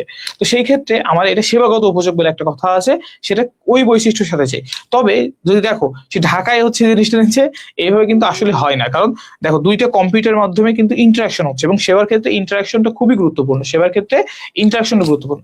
এবার যদি অনলাইন পেজ থেকে আমি পণ্য দ্রব্য কিনি, এটার ক্ষেত্রে আমার ওই পণ্য, ওর কাছে ধরো 10টা পণ্য ছিল, তো 10টা পণ্যের থেকে একটা পণ্য চলে যাচ্ছে, যেটা ক্রয় বিক্রয় কার্যক্রম হচ্ছে, অর্থাৎ মালিকানা পরিবর্তন হচ্ছে। অন্যদিকে যদি দেখি, এই যে সে ধরো ঢাকায় হচ্ছে পণ্য দ্রব্য তার কাছে ছিল, আমি ধরো হচ্ছে ঢাকার বিভিন্ন ইনসাইড ঢাকা দেখি, তো ঢাকার ক্ষেত্রে বিভিন্ন জায়গায় আমি পণ্য দ্রব্যটা তোমার নিয়ে যাচ্ছি, যেটা একটা স্থানে পার্থক্য, যে স্থানে যাক না কেন, এক স্থান থেকে আরেক স্থানে যখন যাচ্ছে, স্থানগত বাধাটা দূর হচ্ছে, স্থানগত উপযোগ সৃষ্টি হচ্ছে। তো আমার সেবার ক্ষেত্রে সত্যগত উপযোগ সৃষ্টি হচ্ছে না। সত্যগত উপযোগ সৃষ্টি যখন হচ্ছে না, আমার এখানে স্থানের কথাটা অত বেশি আসে না, বেশিরভাগ ক্ষেত্রে এটা আসে না। কিন্তু যখন আমার সত্যগত উপযোগ, যেমন অনলাইন পেজ থেকে পণ্য কিনতেছি, তখন যে সত্যগত উপযোগ সৃষ্টি হচ্ছে এবং স্থানগত উপযোগটাও আসতেছে, সেবার ক্ষেত্রে এই জিনিসটা খুবই কম ঘটে। সেবার ক্ষেত্রে তুমি যদি দেখো, সেবার ক্ষেত্রে মেইনলি বৈশিষ্ট্য 4টা থাকে, এবং আমরা যখন অনলাইন বিভিন্ন সেবা নেওয়ার ক্ষেত্রে কথা বলতেছি, তখন সেবার ক্ষেত্রে আমরা এই জিনিসটা কিন্তু আসে না। সো আশা করি বুঝতে পেরেছো। সত্যগত উপযোগ আমরা এরপরে আসতাম। সত্যগত উপযোগ বলতে, সত্য বলতে অধিকার বা ওনারশিপ, সত্য বলতে ওনারশিপ বা অধিকার, ওনারশিপ বা অধিকার। অর্থাৎ দেখো, আমার একটা কোম্পানি যখন ব্যবসা শুরু করে, সে তার কাছে অনেক পণ্য থাকে, সে পণ্য নিয়ে ব্যবসা করে, বাট প্রথমে পণ্য বিক্রয়ের সময় বা পণ্য বিক্রয়ের আগে সে পণ্য বিক্রির অধিকারটা কিন্তু তার, সে কিন্তু অন্য কাউকে এই বিক্রির অধিকারটা দিচ্ছে না। সে সেই পণ্য বিক্রির অধিকার কিন্তু কাউকে দিচ্ছে না, অর্থাৎ অধিকারটা কার? অধিকারটা কিন্তু তারই। এবং এই অধিকারটা যখন সে অন্যকে দিচ্ছে, অর্থাৎ তার কাছে টাকার বিনিময়ে বা অর্থের বিনিময়ে যখন মালিকানাটা অন্যের কাছে চলে যাচ্ছে, এটাকে আমরা বলি সত্যগত উপযোগ। সত্যগত উপযোগের আরেকটা নাম রয়েছে, সেটা হচ্ছে মালিকানা সংক্রান্ত বা মালিকানাগত উপযোগ, অর্থাৎ মালিকানা পরিবর্তন হওয়া, অর্থাৎ একজনের থেকে আরেকজনের কাছে যাওয়ার যে মাধ্যমে যে উপযোগটা সৃষ্টি হচ্ছে, বাধার দূর হচ্ছে, সেটাকে আমরা বলছি মালিকানা উপযোগ। এই সত্যগত উপযোগ সৃষ্টি হয় ক্রয় বিক্রয়ের মাধ্যমে। আমরা প্রত্যেকটা উদাহরণে লিখবো। আমরা যেহেতু প্রথমে সংজ্ঞাটা লিখছি, এখানে জায়গা নাই, তোমরা একটু কাইন্ডলি লিখে নাও। দেখো, আমাদের মাহাদি যে কথাটা বলছিল সেটা হচ্ছে সেবাগত উপযোগের কথা, এবং সেবাগত উপযোগ দেখো 5 নম্বরে লেখা আছে। এবং এইখানে আরো একটা উপযোগের কথা লেখা নাই, সেটা হচ্ছে জ্ঞানগত উপযোগ বা তথ্যগত উপযোগ, যেটা বিজ্ঞাপন বা প্রমোশনের মাধ্যমে হয়। অর্থাৎ দেখো, আমার একটা শার্টের প্রয়োজন, সেটা হোক ওল্ড মানি শার্ট, সেটা হোক একটা পাঞ্জাবি, যেমন ঈদের সময় এখন একটা পাঞ্জাবি দরকার, বা অনেকে বিয়ের সময়, তোমাদের অনেকে বিয়ে দিয়ে করবা সামনে, তো বিয়ের সময় কি হয়, শেরওয়ানির প্রয়োজন হয় না? তো শেরওয়ানি তোমাদের একটা প্রয়োজন হয়েছে, তো শেরওয়ানির ক্ষেত্রে তোমার শেরওয়ানি লাগবে। এখন ভালো শেরওয়ানি কই পাবো, বা শেরওয়ানি তোমার বাসার আশপাশে কোথায় পাওয়া যায়, তুমি এটা জানো না। এবং ফেসবুকে তুমি ঘুরলা, মানে এখন যেহেতু অনলাইন মার্কেটিংটা আমাদের বেশি চলতেছে, সোশ্যাল মিডিয়া মার্কেটিংটা, সেহেতু আমরা অনলাইন মার্কেটিং এর দিকে যাবো। অনলাইন মার্কেটিং কিন্তু আমাদের একেবারে বিপণন প্রসারের হাতিয়ারের ভিতরে একেবারে সাম্প্রতিক একটা বিষয়। যদি আমরা এর আগে দেখতাম টিভিতে দেখতাম, বাট টিভিতে এখন আমরা সারাদিন ফেসবুকে কি করি, স্ক্রল করি, সারাদিন রিলস দেখি। তো রিলস দেখার পরে ধরো মেয়েদের ক্ষেত্রে পাকিস্তানি ড্রেসে পছন্দ হয়েছে, ছেলেদের ক্ষেত্রে একটা শেরওয়ানি, তো এটা কোথায় পাওয়া যাচ্ছে, কারা ভালো অফারে দিচ্ছে, তুমি ফেসবুকে দেখতে পাচ্ছ, অনলাইন মার্কেটিং এর মাধ্যমে তুমি এটা দেখতে পাচ্ছ, সামাজিক যোগাযোগের মাধ্যমে এটা দেখতে পাচ্ছ। দেখার পরে তুমি চলে গেলে, তোমার জ্ঞানের একটা বেশি, তোমার যে জানার, তুমি তো এটা আগে জানতা না, তুমি রিলস দেখার মাধ্যমে বা তুমি যে তোমার বিজ্ঞাপনটা দেখার মাধ্যমে তুমি কিন্তু জানতে পারছো। বিজ্ঞাপন জিনিসটা করে তথ্যগত উপযোগ সৃষ্টি করে বা তথ্যগত বাধা দূর করে, অর্থাৎ জ্ঞানগত উপযোগ বা তথ্যগত উপযোগ সৃষ্টি করে। তো আমরা এই যে 5-6টা আরো অনেক কিছু আসে, অর্থ সংক্রান্ত উপযোগ আসে, ঝুঁকিগত উপযোগ আসে। এই জন্য you cannot define it or you cannot maintain it in 6 or 5 categories। কারণ হচ্ছে এখানে আমাদের প্রত্যেকবার যখন একটা নতুন বাধার সম্মুখীন হচ্ছে পৃথিবীতে, তো সেই বাধাটা যখন আমার সমাধান হয়ে যাচ্ছে, তখন সেটা আরেকটা উপযোগ, যদি এটার ভিতরে না থেকে থাকে আগে থেকে। এই জন্যই তবে তোমাদের হচ্ছে খালেকুজ্জামানের বইতে দেখবা হচ্ছে 6টা উপযোগ দেওয়া আছে, অন্যান্য বইতে 5টা উপযোগ দেওয়া আছে, আমাদের কিন্তু এখানে 5টা উপযোগের কথা আমরা লিখেছি। সো এরপরে যে জিনিসটা আছে সেটা হচ্ছে আমাদের প্রত্যেকটা উদাহরণ একটু আমরা দিই, প্রত্যেকটার উদাহরণ দিই। আমরা পরিবহনের কথাটা লিখেছি, আমরা এই জিনিসটা একটু মুছি, একটু খালি করে দিই যাতে করে এটা লেখার সুবিধা হয়। দেখো, প্রথমে যে কথাটা আমরা লিখেছিলাম সেটা হচ্ছে রূপগত উপযোগ, যেটা হচ্ছে আমাদের শিল্প করে থাকে, শিল্প করে, শিল্পের মাধ্যমে। শিল্পকে বলা হয় উৎপাদনের বাহন। শিল্পকে কি বলা হয়? উৎপাদনের বাহন, উৎপাদনের বাহন, অর্থাৎ শিল্পের মাধ্যমে কোনো কিছু সৃষ্টি হয়। এরপরে দেখো যে জিনিসটা রয়েছে স্থানগত উপযোগ, যেটা হয় পরিবহনের মাধ্যমে, যেটা হয় পরিবহনের মাধ্যমে। এরপর সময়গত উপযোগ হয় কোল্ড স্টোরেজ বা এই যে গুদামজাতকরণ, এক কথায় গুদামজাতকরণ, এক কথায় গুদামজাত করণ। এরপরে সত্যগত উপযোগ ক্রয় বিক্রয়, সত্যগত উপযোগ ক্রয়, সত্যগত উপযোগ হচ্ছে ক্রয় বিক্রয়। সেবাগত উপযোগ বিভিন্ন ধরনের যে সেবা কর্মকাণ্ড, সেবা কার্যক্রমের মাধ্যমে ডাক্তার, উকিল বা ওই যে ইঞ্জিনিয়ারিং ফার্ম টার্ম গুলো আছে, এই যে সেবা কার্যক্রম, এর মাধ্যমে এই উপযোগটা সৃষ্টি হয়, এই উপযোগ সৃষ্টি হয়। সেবাগত উপযোগ সৃষ্টি হচ্ছে। তো এরপরে আমরা এখানে আরো দেখেছি, তো জ্ঞানগত উপযোগের কথাটা একটু লিখতে হবে, যেহেতু এখানে লেখা নাই আমরা একটু লিখি, কারণ এটা ইম্পর্টেন্ট, বাট এখানে আমরা লেখা হয় নাই হয়তো স্লাইডে। জ্ঞানগত, এটা হচ্ছে বিজ্ঞাপন কি করে, বিজ্ঞাপন হচ্ছে জ্ঞানগত উপযোগ সৃষ্টি করে, জ্ঞান বা তথ্যগত, তথ্যগত তথ্যগত উপযোগ। এরপরে আমাদের বিভিন্ন ধরনের বীমা প্রতিষ্ঠান রয়েছে, বীমার মাধ্যমে আমাদের ঝুঁকির বন্টন হয়। অর্থাৎ আমি একটা বিষয় দেখবা, আমাদের রিসেন্টলি খুবই সাম্প্রতিক সময়ে বাংলাদেশে দেখবা হচ্ছে শাহজালাল আন্তর্জাতিক বিমানবন্দরে অগ্নিকাণ্ড হয়েছিল এবং ওইটা বীমা করা ছিল না। বীমা না করার কারণে ওইখান থেকে অর্থের ক্ষতিপূরণ কিন্তু পায়নি বাংলাদেশের যে ব্যবসায়ীগুলো ছিল। তো এই বীমাটা কি করে, বীমা হচ্ছে একটা নির্দিষ্ট প্রিমিয়াম আমরা দিয়ে থাকি, এবং এই নির্দিষ্ট প্রিমিয়াম দেওয়ার ফলে এটা ওরা ইন্টারেস্ট, কারণ এই অর্থগুলো তোরা বিনিয়োগ করবে, বিনিয়োগ করা ওরা তো লাভবান হচ্ছেই, তো ওরা পরবর্তীতে আমার অর্থের ক্ষতি হইলে চুক্তি অনুযায়ী আমাকে দেখা যাচ্ছে আমার ব্যবসার ক্ষতি হইলে বা যেটা বীমা করেছি সেটা ক্ষতি হইলে সেই বিমাকৃত বস্তু ওরা একটা আমাকে টাকা দিচ্ছে। বীমার মাধ্যমে ঝুঁকিটা বন্টিত হয়, যার কারণে আমরা বলি ঝুঁকিগত উপযোগ সৃষ্টি করে বীমা। ঝুঁকিগত উপযোগ, ঝুঁকিগত উপযোগ, ঝুঁকিগত উপযোগ সৃষ্টি, ঝুঁকিগত উপযোগ সৃষ্টি করে। এরপরে আমাদের দেখা যায় অনেক ক্ষেত্রে ব্যবসায় টাকার অভাবে আমরা ব্যবসা এক্সপ্যান্ড করতে পারি না বা ব্যবসাটাকে বাড়াতে পারি না। তখন কি হয়, যখন আমরা এই ব্যবসাটাকে বাড়াতে পারছি না বা ব্যবসাটাকে আমরা হচ্ছে করতে পারছি না, তখন কিন্তু আমরা কি করি, তখন কিন্তু আমরা বিভিন্ন ধরনের ব্যাংকের কাছে যাই বা আর্থিক প্রতিষ্ঠানের কাছে যাই, যারা আমাদেরকে বিভিন্ন ধরনের ঋণ দেয়। এই যে আর্থিক প্রতিষ্ঠানের কাছে যাওয়া, এই যে ঋণ নেওয়া, এটাকে আমরা বলতেছি অর্থ সংক্রান্ত একটা বাধা, মানে বাধা ছিল, এবং এটা দূর হচ্ছে এই ব্যাংক প্রতিষ্ঠান বা আর্থিক প্রতিষ্ঠানের মাধ্যমে। তো যেটার কারণে আমাদের আর্থিক বা অর্থ সংক্রান্ত উপযোগ সৃষ্টি হয়। এই 6-7টা উপযোগ বা 8টা উপযোগ আমরা এখানে জানলাম। বইতে ওইভাবে তোমাদের নাই, কিছু কিছু বইতে খালি হচ্ছে, মানে বইতে দেখবা হচ্ছে 6টা দেওয়া আছে, বাট এটা এক্স্যাক্টলি ওইভাবে বলা যায় না, কারণ নতুন নতুন সমস্যা এইভাবে সৃষ্টি হয়। উৎপাদন বিভিন্ন খাতের ভিতরে আমাদের রয়েছে, বাংলাদেশ হচ্ছে একটা কৃষি প্রধান দেশ, তোমরা সবাই জানো। শিল্প খাত, বর্তমান সময়ে বাংলাদেশে দেখবা একটা শিল্পে বাংলাদেশ অনেক বেশি উন্নত, মিসাইল শিল্প না, বাংলা পারমাণবিক শিল্প না, বা এইগুলো না, বাংলাদেশ পোশাক শিল্পে অনেক বেশি উন্নত, RMG, রেডিমেড গার্মেন্টস। এই বাংলাদেশ দেখা যায় এই এক্সপোর্ট কোয়ালিটির কাপড়গুলো বিদেশে কিন্তু রপ্তানি করছে, এবং দেখা যায় পৃথিবীর অনেক দেশের তুলনায় বাংলাদেশ হচ্ছে অধিকাংশ কাপড়ই সে কিন্তু রপ্তানি করছে, আর পার্সিয়ালি যদি কি পার্সেন্টেজটা বাংলাদেশটা বেশি। তো এই বাংলাদেশ কিন্তু এ করছে, এবং বাংলাদেশি কাপড় কিন্তু অনেক ভালো হয় আসলে। দেখবা হচ্ছে প্রাচীনকালে মসলিন কাপড় ছিল, এরপরে আসলে কি ডেমরা যে তাঁতিরা আমাদের হচ্ছে জামদানি শাড়ি তৈরি করে, তো এই যে বিভিন্ন টাঙ্গাইলে দেখবা তাঁতের শাড়ি টাড়ি তৈরি হয় অনেক ভালো, কিন্তু এই যে জিনিসগুলো এগুলো আগেকার আমল থেকেই কিন্তু ছিল, এবং এখন বর্তমান সময়ে পোশাক শিল্পী রিসেন্টলি কিন্তু অনেক মানুষজন কিন্তু কর্মরত রয়েছে, এবং বিশেষ করে এই ক্ষেত্রে দেখা যায় নারীরাই কর্মরত রয়েছে, যেসব নারী স্বাবলম্বী হতে পারেনি। এই গার্মেন্টস সেক্টর গুলো কিন্তু নারীদেরকে স্বাবলম্বী করে তোলে অনেক ক্ষেত্রে, যদিও কম পারিশ্রমিক দিচ্ছে, বা এটা একটা সমস্যা হচ্ছে গার্মেন্টস শিল্পগুলোর, সেটা হচ্ছে পারিশ্রমিক এখানে কম দেয়।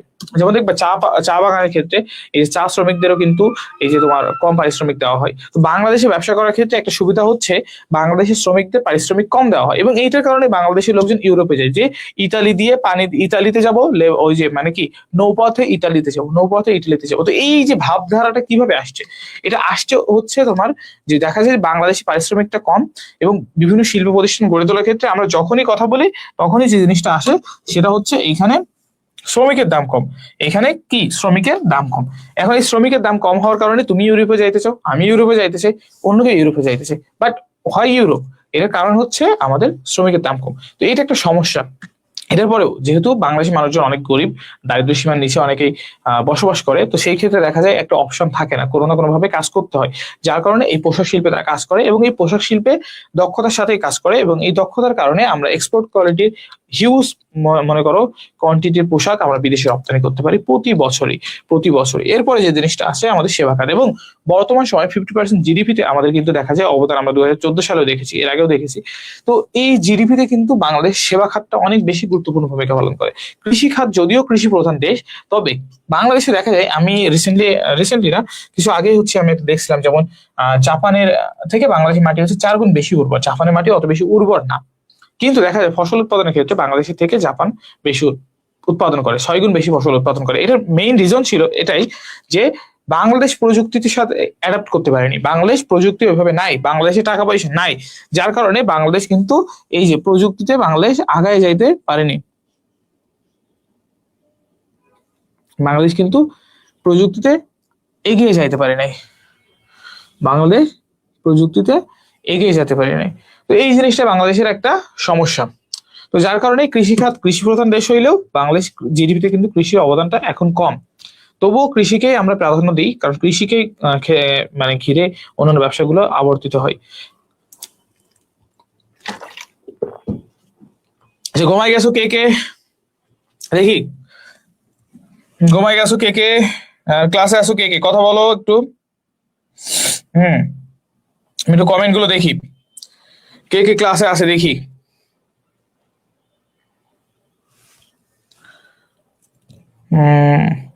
যদিও নেটওয়ার্কে একটু সমস্যা করতেছে। দেখি ফোনের নেট অন করি। আচ্ছা দেখি তোমরা কে কে ক্লাসে আসো দেখি।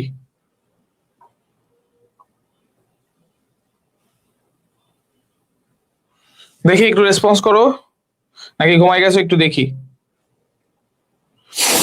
দেখো আমরা কিন্তু পড়তে পড়তে এখনো বেশি দূর আগায় নাই, তবুও আমাদের কিন্তু অনেক শেষ হয়ে গেছে, এই মানে অনেক আলোচনা হয়েছে, আমাদের কিন্তু অনেক আলোচনা হয়েছে। দেখি একটু কমেন্ট করো তোমরা, দেখি তোমাদের কমেন্টটা একটু পড়ি। হ্যাঁ,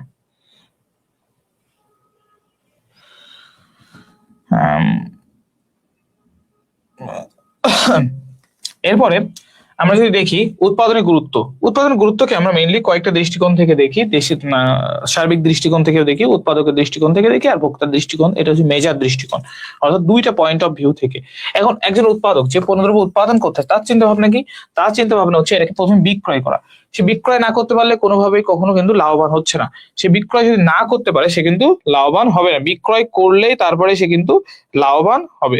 বিক্রয় না হওয়া পর্যন্ত সে কিন্তু এখান থেকে কোনোভাবেই লাভবান হবে না, কোনোভাবেই লাভবান হবে না। এখন বিক্রয় করাটা তার মুখ্য উদ্দেশ্য, এবং বিক্রয় করার পরেও, রায়হান লাইনে আছো না?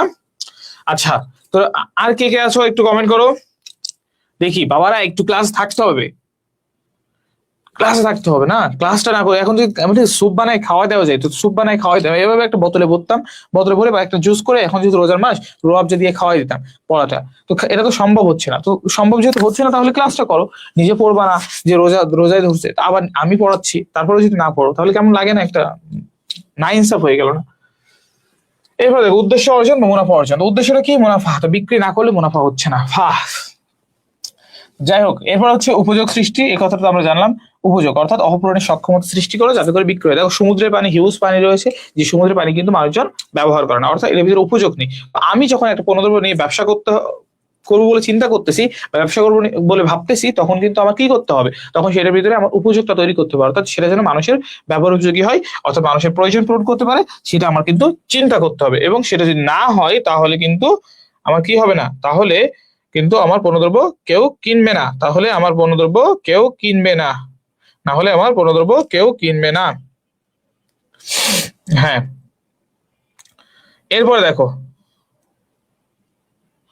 এরপরে আমাদের আছে আয়ের উৎস, অর্থাৎ এখানে আমাদের কিন্তু আয় করার একটা উদ্দেশ্য থাকে। কার উদ্দেশ্য থাকে? উৎপাদকের, অর্থাৎ সে এটার মাধ্যমে তার জীবিকাটা নির্বাহ করে। অর্থাৎ এই যে পণ্যদ্রব্য তৈরি করার মাধ্যমে সে কি করছে, বা এখানে ব্যবসা করার মাধ্যমে সে জীবিকা নির্বাহ করে, জীবিকা নির্বাহ করে। অর্থাৎ তার একটা আয়ের উৎস হচ্ছে এই পণ্যদ্রব্য উৎপাদন করা। এবার প্রতিযোগিতা টিকে থাকা, প্রতিযোগিতা টিকে থাকার ক্ষেত্রে যদি দেখি, আমার বিভিন্ন ধরনের প্রতিযোগী রয়েছে। কার মতো করে, কার থেকে আমি ভালো করে ক্রেতাদের কাছে পৌঁছাতে পারছি, কিভাবে পৌঁছাতে পারছি, সেটা আমার চিন্তা করতে হবে। কারণ আমি পণ্য জীবনচক্রে একটা গুরুত্বপূর্ণ বিষয় হচ্ছে পণ্য জীবনচক্রে পণ্যটাকে ধরে রাখা, বেশি দিন ম্যাচিউরিটি স্টেজে ধরে রাখা, এবং সেই ক্ষেত্রে প্রতিযোগিতার মোকাবেলা করতে হয়। এবং এই প্রতিযোগিতার মোকাবেলা করার জন্য আমার দিনের পর দিন বিভিন্ন ধরনের বৈচিত্র্য আইন করতে হয়। এবং এছাড়াও দেখা যায় এই যে আমার বলা হয় যে লো কস্ট, অনেক ক্ষেত্রে এই যে দুইটা স্ট্র্যাটেজি রয়েছে, লো কস্ট, ডিফারেন্সিয়েশন, এই কাজগুলো কিন্তু এখানে করা লাগে। অর্থাৎ আমার পণ্যকে দাম কমাইতে হবে, ডিফারেন্সিয়েশন, ডিফারেন্সিয়েশন, বা অন্যদের থেকে এর দাম বেশি রাখলেও অন্যদের থেকে আমাদের সেবাটা আলাদা হয়, সেটা খেয়াল রাখতে হবে। এবং ব্যবসা সম্প্রসারণ, যখন আমি বেশি বেশি আয় হচ্ছে, আমার পণ্যদ্রব্য প্রতি সবাই বেশি ট্রাস্টেড বা সবাই আমার পণ্যদ্রব্য কিনতে চাচ্ছে, তখন কিন্তু আমার অনেক বেশি আয় হবে। এবং আয় হলে আমি কি করব, জেনারেলি আমার এখন 10টা ব্রাঞ্চ আছে, 10টা শাখা আছে, পরবর্তী আমি 12টা 15টা 20টা এটা করার চেষ্টা করব। তো আমার কিন্তু মাথায় একটা এই চিন্তা থাকবে। এরপরে প্রয়োজনীয় পণ্য সেবার যোগান, অর্থাৎ বাজারে আমার সাপ্লাই এবং যোগানের ডিমান্ডের ভিতরে, অর্থাৎ আমার সরবরাহ এবং যোগানের ভিতরে একটা সমতা বিধান করতে হবে। সরবরাহ ও, এটা কম হওয়া যাবে না, বেশি হওয়া যাবে না, এটা একটা পরিমিত মাত্রায় হইতে হবে, অর্থাৎ অপটিমাম স্কেলে হইতে হবে। সরবরাহ ও যোগানের ভিতরে মধ্যে আমার সমতা বিধান করতে হবে, সমতা বজায় রাখতে হবে, সমতা বজায় রাখতে হবে, সমতা বজায় রাখতে। এরপর যেটা আছে গবেষণা উন্নয়ন। বর্তমান সময়ে সব থেকে একটা প্রতিষ্ঠান ব্যয় করে গবেষণা উন্নয়ন খাতে, অর্থাৎ R&D তে কিন্তু বর্তমান সময়ে প্রতিষ্ঠানগুলো অনেক বেশি অর্থ কিন্তু তারা ব্যয় করে থাকে। R&D তে অনেক বেশি অর্থ কিন্তু তারা ব্যয় করে থাকে। R&D তে অনেক বেশি অর্থ কিন্তু তাদের ব্যয় থাকে R&D তে। তো এই R&D তে বা রিসার্চ এন্ড ডেভেলপমেন্ট যেটাকে বলা হয়, অর্থাৎ বাংলায় বলা হয় গবেষণা উন্নয়ন, এটাতে ব্যয় করে। যেমন বাংলাদেশে বললাম যে বাংলাদেশে মাটির উর্বরতা বেশি থাকলেও জাপান বাংলাদেশে থেকে বেশি ফসল উৎপাদন করে। এটার কারণ হচ্ছে জাপানে উন্নত প্রযুক্তি রয়েছে, জাপানে উন্নত প্রযুক্তি রয়েছে, যার কারণে জাপান বাংলাদেশ থেকে আগায় যাচ্ছে। তো ঠিক তেমনি বিশ্বের অন্যান্য দেশও এভাবে আগায় যাচ্ছে। তো এখন আমি যদি প্রযুক্তিতে ব্যয় করি, সেটা হচ্ছে আমার গবেষণা উন্নয়নের ভিতরে পড়বে। এরপর দেখো, অর্থাৎ আমরা এটা গবেষণা উন্নয়ন বা রিসার্চ এন্ড ডেভেলপমেন্টে যে কাজগুলো করি, কিভাবে আমি ওদের থেকে আগাবো, এটা হচ্ছে রিসার্চ এন্ড ডেভেলপমেন্ট। তো দেখো ভোক্তার দৃষ্টিকোণ থেকে কি, অর্থাৎ এটা তো উৎপাদক যিনি ব্যবসা করতেছে বা পণ্যদ্রব্য উৎপাদন করছে তার দৃষ্টিকোণ থেকে সে কি কি ভাবতেছে, এর ভোক্তারা কি কি ভাবে পণ্য নিয়ে, সেটাই দেখতে হবে। ভোক্তারা যেটা ভাবে সেটা হচ্ছে চাহিদা পূরণ, অর্থাৎ তাদের যে পণ্যদ্রব্যের চাহিদা রয়েছে সেটা তারা পূরণ করতে চায়। এরপর তারা জীবনযাত্রার মান বৃদ্ধি করতে চায়, অর্থাৎ আগে যেভাবে তারা জীবনযাপন করতো তার থেকে ভালো করে তারা এখন জীবনযাপন করতে চাচ্ছে, পণ্যদ্রব্য বেশি বেশি ভোগ করার, অর্থাৎ বৈচিত্র্যপূর্ণ পণ্য ভোগ করার চিন্তা ভাবনা তারা করে। এরপর হচ্ছে যত সময় পণ্য প্রাপ্তি, অর্থাৎ আমি যখন চাচ্ছি যেখানে চাচ্ছি পণ্যদ্রব্য, যত পিস চাচ্ছি বা যত মানে কপি চাচ্ছি, সেই কয়টি হচ্ছে আমি যেন পণ্য পাই, সেটা হচ্ছে তারা চায় আর কি, তাদের একটা প্রত্যাশা আর কি। এরপর সামাজিক মর্যাদা বৃদ্ধি, অর্থাৎ আমি যখন বিশিষ্ট পণ্য ব্যবহার করব, আমার যখন মার্সিডিজ বেঞ্জের গাড়ি থাকবে বা আমি যখন বিপুল পরিমাণ পণ্যদ্রব্য ব্যবহার করবো, তখন সবাই ভাববে আমি হচ্ছে কি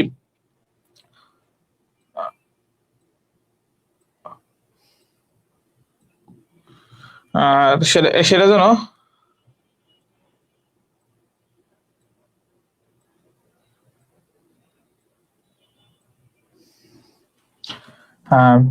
সেটা হচ্ছে আমরা যেন আমাদের সামাজিক মর্যাদাটা বৃদ্ধি পাই। এরপর হচ্ছে নিজেকে উপস্থাপন করা, অর্থাৎ আমি দেখো আমার একটা কথা বলা হয়, দেখো বিভিন্ন ধরনের জায়গায় যখন তোমরা বিভিন্ন প্রোগ্রামে যাও, বিয়ের অনুষ্ঠানের ক্ষেত্রে যাও, তুমি একটা সেরা জুতা পরে যাবা, তুমি কারোর দাওয়াত দিছে, তুমি কোথাও সেরা জুতা পরে যাবা, বা তুমি ধরো একটা বড় ইন্টারকন্টিনেন্টাল সোনারগাঁ 5 স্টার এরকম মানে রেস্টুরেন্টে খাইতে, মানে এরকম মানে 5 স্টার হোটেলে খাইতে গেছো, এখন তুমি কি এখানে তুমি মানে একটা ক্যাজুয়ালি যেভাবে ঘুরে বেড়াও একবার হচ্ছে এভাবে কি যাবা না। দেখো এই যে ড্রেস আপ, এটা কিন্তু আমাদের ডিফাইন করে। তো ড্রেসটা একটা পণ্য, এসে আরো অনেক পণ্য রয়েছে, আমি কোন ধরনের পণ্য ইউজ করছি, কত পিস ইউজ করছি, আমার ইউজ করার সক্ষমতা কতটুকু, এইটা আমাদের কিন্তু নির্ভর করে। তো এই যে নিজেকে কিন্তু এরা উপস্থাপন করে। এবার হচ্ছে সভ্যতার সুফল ভোগ, এই যে মডার্ন সিভিলাইজেশনের যে সুফল ভোগ করতেছে এইটাই, যে পণ্যদ্রব্য আগে আমরা চামড়ার তৈরি জিনিস পরতাম, এখন শুধু মানে চামড়া পরতাম পশুর, এখন কি করতেছি, এখন আমরা করতে পারছি, এখন আমরা চাইলেই কিন্তু যে কোনো পণ্য মানে আমরা করতে পারি। এই যে একটা সুন্দর একটা শার্ট পরে আছি, বা তুমি একটা শার্ট পরে আছো, তুমি একটা লুঙ্গি পরে আছো, তুমি একটা থ্রি পিস পরে আছো, এই জিনিসগুলো কিন্তু একটা সভ্যতার সুফল, যেটা একটা ভোক্তা চেয়েছে। পাশাপাশি যেমন দেখবো ভোক্তা অনেক পণ্য চাই, যেটাও সে সভ্যতার সুফল হিসেবেই চাই। ক্যান্সারের ঔষধ নাই, এখন ক্যান্সারের ঔষধটা কিন্তু সময়ের দাবি, তো ক্যান্সারের ঔষধ যদি কেউ নিয়ে আসে, সে কিন্তু এই সভ্যতার সাথে একটা সুফল যোগ করলো। দেখো তো এই জিনিসটাই ভোক্তা আসলে আমাদের উৎপাদক থেকে কিন্তু চাই। এরপরে উৎপাদনের সাথে সংশ্লিষ্ট আরো একটা বিষয় রয়েছে, আমাদের উৎপাদনশীলতা। উৎপাদনশীলতা বলতে কি, উৎপাদনশীলতা বলতে উৎপাদনের পরিমাণটাকে বৃদ্ধি করা, উৎপাদনশীলতা বলতে উৎপাদনের পরিমাণটাকে বৃদ্ধি করা। তিনটা উপায়ে আমরা উৎপাদনশীলতাকে বৃদ্ধি করতে পারি। কয়টা উপায়? তিনটা উপায়। আগে যে পরিমাণে কাঁচামাল ব্যবহার করতাম, সেই পরিমাণ কাঁচামাল ব্যবহার করে আগের তুলনায় বেশি উৎপাদন করা। ধরো আগে আমি 5,000 টাকা লাগতো আমার কাঁচামালের প্রতি ব্যয়। ভালো করে শুনবা, খুব মনোযোগ দিয়ে শুনবে, এবং শুনছো কিনা কমেন্ট লিখবা এটা যে শুনছো কিনা। দেখো আগে 5,000 টাকা খরচ করে আমি পণ্যদ্রব্য কি করতাম, উৎপাদন করতাম, এবং আমার উৎপাদন হইতো 20,000 টাকার পণ্য। এখন সেই 5,000 টাকার পণ্য মানে কাঁচামাল ব্যবহার করছি, কিন্তু আমি উৎপাদন করলাম 25,000 টাকা, অর্থাৎ আগে থেকে উৎপাদন বাড়লো। এই উৎপাদন বাড়াটাকে আমরা বলছি দক্ষতার সাথে উৎপাদনটা বেড়েছে, অর্থাৎ অপচয়টা কমে গেছে, যেটা হচ্ছে উৎপাদনশীলতা। এরপরে দেখো 5,000 টাকার আমরা 5,000 টাকার কাঁচামাল ব্যবহার না করে আমরা ব্যবহার করলাম 4,000 টাকা, কিন্তু উৎপাদন করলাম 20,000, অর্থাৎ কাঁচামালের পরিমাণ কমালাম, ইনপুট কমালাম, আউটপুট অর্থাৎ আমার উৎপাদনটাকে বৃদ্ধি করলাম, এটাও হচ্ছে আমার উৎপাদনশীলতা। আবার আমরা দেখা যায় এই 4,000 টাকার মানে পণ্যদ্রব্য ব্যবহার করে বা কাঁচামাল ব্যবহার করে আমরা 22,000 টাকার বা 25,000 টাকার উৎপাদন করলাম, অর্থাৎ কাঁচামালও কম কিন্তু উৎপাদন বেশি। এটাকে বলা হয় তোমার উৎপাদনশীলতা। বিভিন্ন ভাবে উৎপাদনশীলতাকে আমরা ডিফাইন করি। আমরা উৎপাদনশীলতা কম কাঁচামাল ব্যবহার করে বেশি উৎপাদন, সমান কাঁচামাল ব্যবহার করে বেশি উৎপাদন, আগের মতো ব্যবহার করে বেশি উৎপাদন, আর হচ্ছে এই দুইটা হইলো। আরেকটা হচ্ছে তোমার হচ্ছে কি বললাম, আমরা কাঁচামালের পরিমাণ কমিয়ে উৎপাদনের পরিমাণ বৃদ্ধি করা। তো এই জিনিসগুলো, তো এই তিনটা জিনিস আমরা বললাম। এরপর দেখো উৎপাদনশীলতার বিভিন্ন টাইপ রয়েছে। উৎপাদনশীলতার মেইন সূত্র হচ্ছে আমরা আমাদের আউটপুট ভাগ ইনপুট, অর্থাৎ আউটপুট ভাগ ইনপুট, অর্থাৎ আমার উৎপাদিত পণ্য বা উৎপাদন আর কি, মোট উৎপাদন যেটা থাকে সেটা ভাগ হচ্ছে মোট উপকরণ। এইটার যে অনুপাত সেটাকে মূলত বলা হয় তোমার উৎপাদনশীলতা। অর্থাৎ কতটুকু পণ্য উৎপাদন করতে তোমার কতটুকু খরচ হয়েছে সেটার পরিমাণকে বলা হয়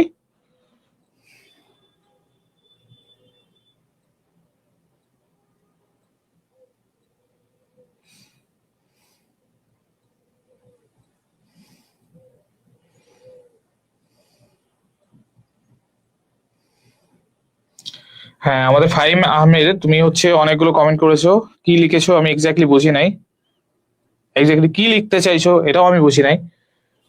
তোমার যদি কোনো জিজ্ঞাসা থাকে ভাইয়া কাইন্ডলি আমারে বলবা, আর তুমি যদি হচ্ছে অন্য ক্লাসের স্টুডেন্ট হও তাহলে সেটাও বলবা, ঠিক আছে? তুমি যদি অন্য ক্লাসের স্টুডেন্ট হও সেটাও বলবা, কারণ হচ্ছে তুমি যদি অন্য ক্লাসের স্টুডেন্ট হও এই ক্লাসে এসে তুমি সমস্যা করে কোনো লাভ নাই, ঠিক আছে? একটা কমেন্ট পাওয়ার আশায় বা একটা টিচার আমি একটা কথা বলবো সেটা নিয়ে আমার সময় হচ্ছে নষ্ট করে দেওয়ার আশায় একটা কমেন্ট করলা, তো এই অ্যাটেনশন সিকার হয়ে না ভাই, বুঝছো?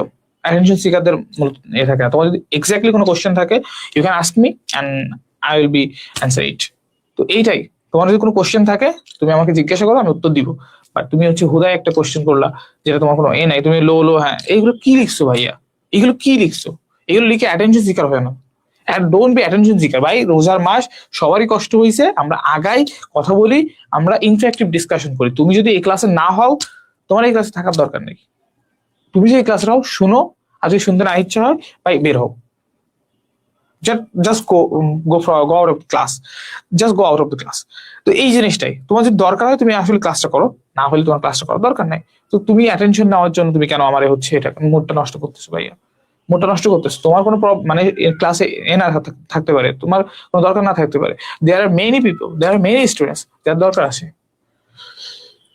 দেখো উৎপাদনশীলতা কথাটা বললাম জাস্ট হচ্ছে তো উৎপাদনশীলতা মানে হচ্ছে আউটপুট ও ইনপুটের অনুপাত, অর্থাৎ আমি কি পরিমাণ উৎপাদন করেছি এবং এই উৎপাদনটুকু করতে যেয়ে আমার কতটুকু উপকরণ ব্যবহার করেছিলাম, কাঁচামাল ব্যবহার করেছিলাম, সেটাকে মূলত বলা হয় তোমার উৎপাদনশীলতা। এরপরে হচ্ছে এই উৎপাদনশীলতার বিভিন্ন ধরন রয়েছে। কিভাবে ধরনটা রয়েছে, আমরা প্রতিষ্ঠানে উপকরণ বলতে যেটাকে বুঝি, আমরা তো উৎপাদন উপকরণ আলাদা আলাদা, ভূমি, শ্রম, মূলধন ও সংগঠন, এইটাকে আমরা পরবর্তী দেখবো। বাট প্রতিষ্ঠানের ভিতরে আমরা উপকরণ বলতে যন্ত্রপাতি দেখি, কাঁচামাল দেখি, শ্রম দেখি, আরো কিছু কিছু জিনিস দেখি। তো এই জিনিসগুলোই হচ্ছে মূলত সব মিলায় এই মোট উপকরণ, অর্থাৎ এই যে শ্রম, যন্ত্রপাতি, তারপরে কি কাঁচামাল,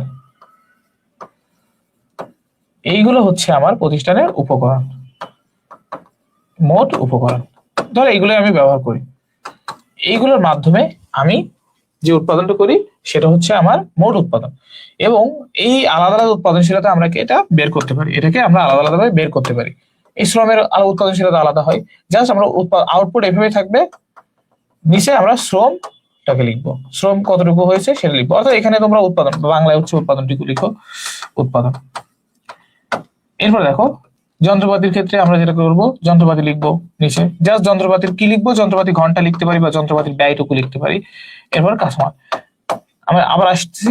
তো এইভাবে এটাকে আলাদা আলাদা ইন্ডিভিজুয়ালি আমরা প্রত্যেকটা উৎপাদনশীলতা বের করতে পারি, উপরেরটা চেঞ্জ হবে না কিন্তু নিচের গুলো যদি এককভাবে বের করতে চাই বের করতে পারি। আবার অনেক ক্ষেত্রে তোমার মোট উপকরণ চাই, তখন সবকটাকে যোগ করবা, যোগ করে তুমি মোট উপকরণটা লিখবা, অর্থাৎ মোট উৎপাদন ভাগ মোট উপকরণ। যখন মোট উৎপাদনশীলতা চাইবে, শ্রম উৎপাদনশীলতা চাইলে সেটা আলাদা, তারপরে হচ্ছে যন্ত্র উৎপাদনশীলতা চাইলে সেটা আলাদা, এখানে তোমার হচ্ছে কাঁচামাল উৎপাদনশীলতা চাইলে সেটা আলাদা, মূলধনের উৎপাদনশীলতা চাইলে সেই সূত্র আলাদা। প্রত্যেকটা জিনিসের সূত্র, মূলধনের উৎপাদন মোট উৎপাদনের মূল্য এবং মোট মূলধনের পরিমাণ এটা। এরপর দেখো মোট উৎপাদনশীলতা সংযোজিত মূল্যের পরিমাণ এবং মোট রূপান্তর মূল্যের অনুপাতই হলো আর্থিক উৎপাদনশীলতা। আর্থিক উৎপাদনশীলতার ক্ষেত্রে এই জিনিসগুলো খেয়াল করবো। তো এই উৎপাদনশীলতার সূত্রগুলো একটু দেখে রাখবা, দুই একটা ম্যাথ রয়েছে সেটাও একটু দেখে রাখবা, এখানে অত বেশি মানে কঠিন না। হুম,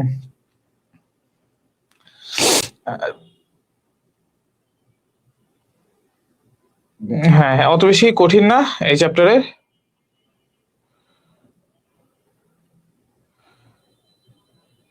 আচ্ছা ফাহিম, তুমি কোন ক্লাসে পড়ো ভাইয়া? তোমার যে রোল এক। হ্যাঁ, বাহ।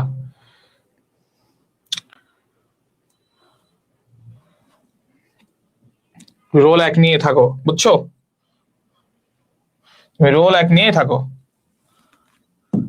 শোনো, রোল এক হোক, দুই হোক, তিন হোক, আচ্ছা আমরা এটা আগে আলোচনা করি তারপরে ওর উত্তর দিই।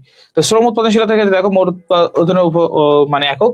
দেখো উৎপাদনশীলতা বের করার দুইটা নিয়ম রয়েছে, আমরা একক পদ্ধতিতে ব্যবহার করি, মানে কত একক পণ্য উৎপাদিত হয়েছে সেটা দৃষ্টিকোণ থেকে, আর পণ্য উৎপাদন করতে ব্যয় হয়েছে কত, অর্থাৎ ব্যয়ের পদ্ধতিতে আমরা টাকা লিখতে পারি, আর একক বলতে কত একক পণ্য উৎপাদন হয়েছে, দুইটা দিক থেকে। যখন তোমার যেটা বের করতে বলবে, যদি হচ্ছে এক পদ্ধতিতে বলে তখন শ্রমের ঘন্টা লিখবা, আর এ বললে শ্রম এর কত টাকা ব্যয় হয়েছে সেটা লিখবা, যন্ত্রপাতি ব্যয় হয়েছে কত টাকা, কাঁচামালে ব্যয় হয়েছে কত টাকা সেটা লিখবা। একক বললে কত একক কাঁচামাল, কত ঘন্টা যন্ত্রপাতি বা যন্ত্র চলেছিল সেটা, এবং শ্রম চলেছিল কতক্ষণ সেটা একটু দেখবা। তো মেইনলি এই কয়েকটা জায়গা থেকে তোমাদের কোশ্চেন গুলো আসে।